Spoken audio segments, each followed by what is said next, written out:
Bienvenue dans le chapitre 3. Jusqu'à présent, nous avons manipulé des vecteurs et des matrices. Aujourd'hui, nous allons leur donner vie en étudiant les transformations affines.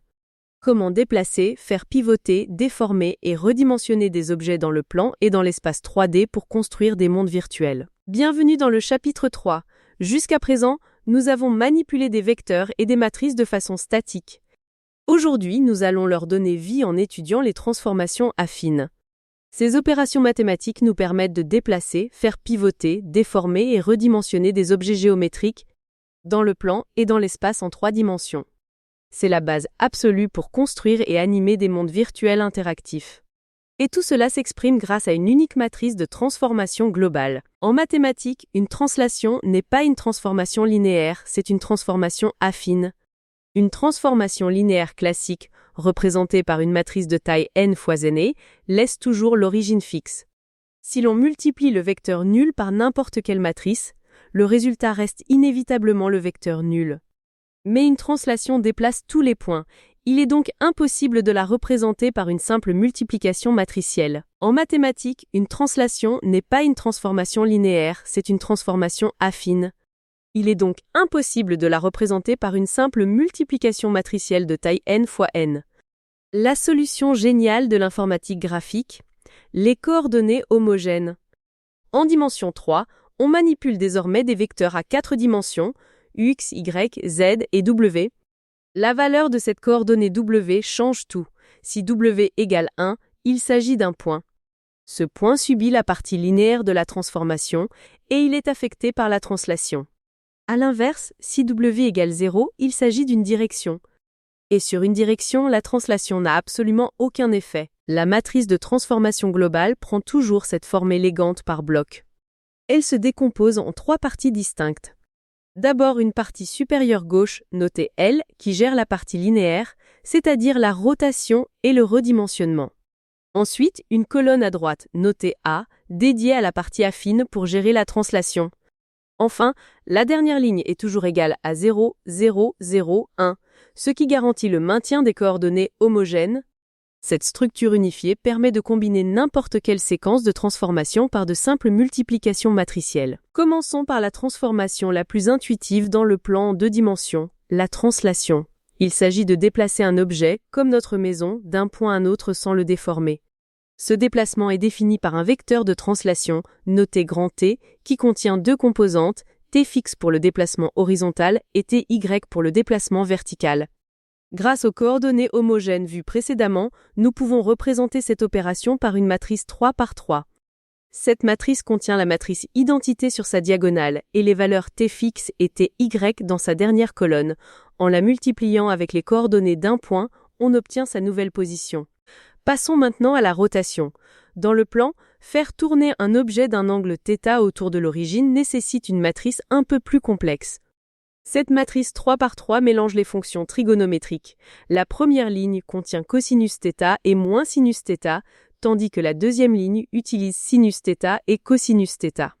Observons le résultat sur notre maison géométrique.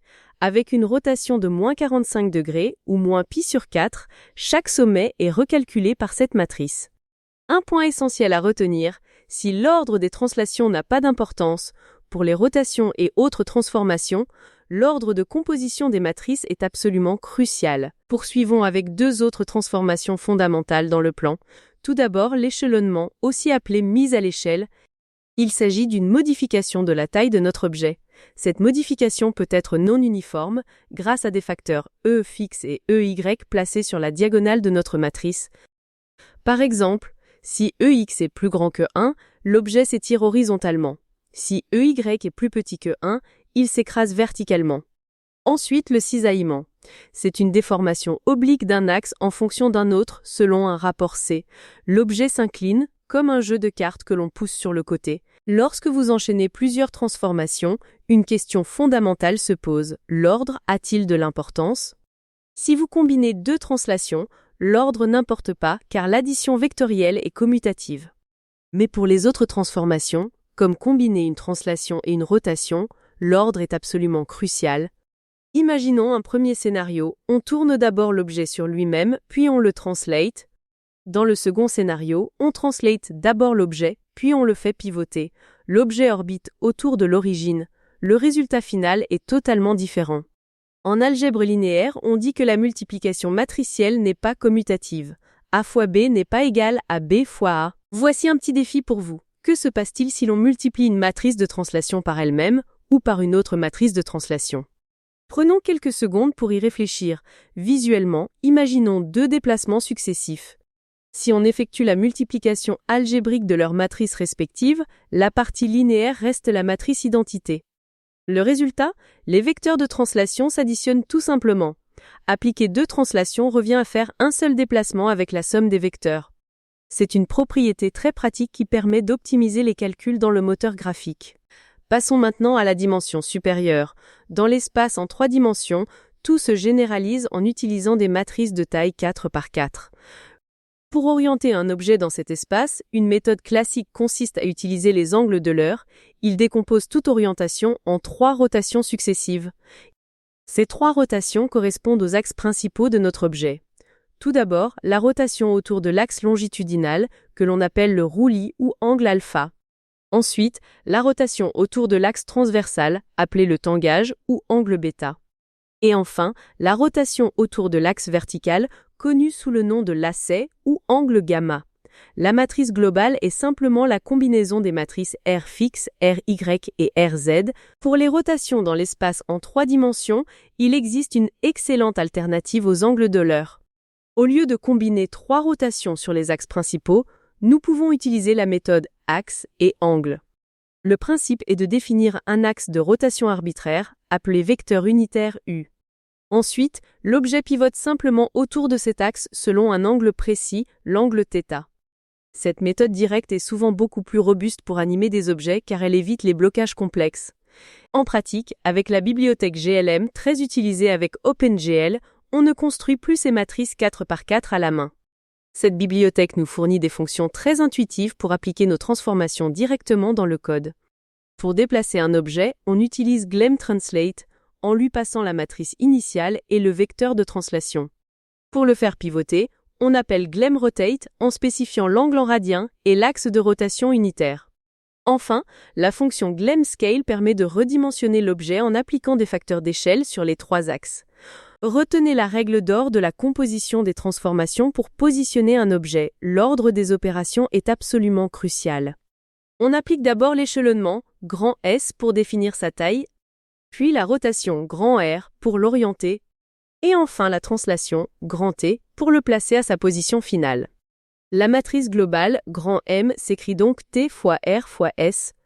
Attention, un point fondamental, la multiplication matricielle s'effectue toujours de droite à gauche.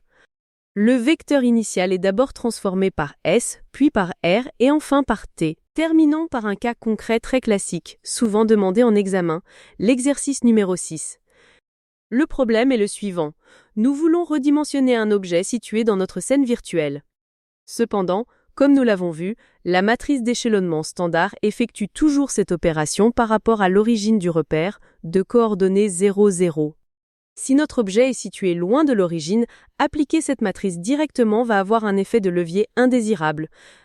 L'objet va non seulement changer de taille, mais il va aussi être déplacé géométriquement dans l'espace.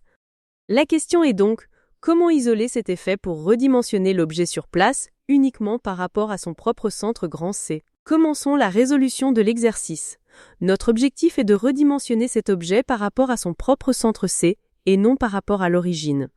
La première étape consiste à translater l'objet tout entier pour amener son centre C exactement sur l'origine du repère. Mathématiquement, cela correspond à appliquer une matrice de translation que nous appellerons matrice T. Maintenant que l'objet est centré à l'origine, nous pouvons passer à la deuxième étape, appliquer l'échelonnement. Nous multiplions donc par la matrice d'échelonnement E. Comme l'objet est à l'origine, il grandit ou rétrécit de façon parfaitement symétrique autour de son centre. Maintenant que notre objet est redimensionné à l'origine, il faut le ramener à sa place. C'est la troisième et dernière étape. On applique l'opération inverse avec une translation vers sa position initiale. On utilise pour cela la matrice T inverse. En combinant le tout de droite à gauche, la matrice E indice C égale T inverse fois E fois T, les transformations n'ont désormais plus de secret pour vous. Vous savez comment passer de la formule mathématique au code dans le pipeline graphique. Rappelons les points clés. Les coordonnées homogènes unifient les translations avec les autres opérations. Nous avons généralisé cela dans l'espace en 3 dimensions avec des matrices 4 par 4.